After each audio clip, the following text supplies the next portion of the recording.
Hello friends, केम छो। Welcome back to my channel. आज मैं आपके लिए बहुत प्यारी चेक्स मेहंदी की डेलिकेट डिज़ाइन लेकर आई हूँ।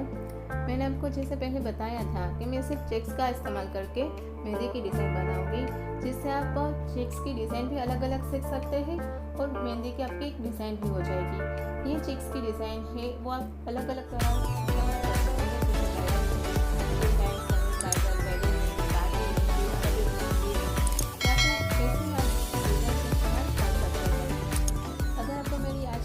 पसंद आती है तो इसको लाइक ज़रूर कीजिए फ्रेंड्स।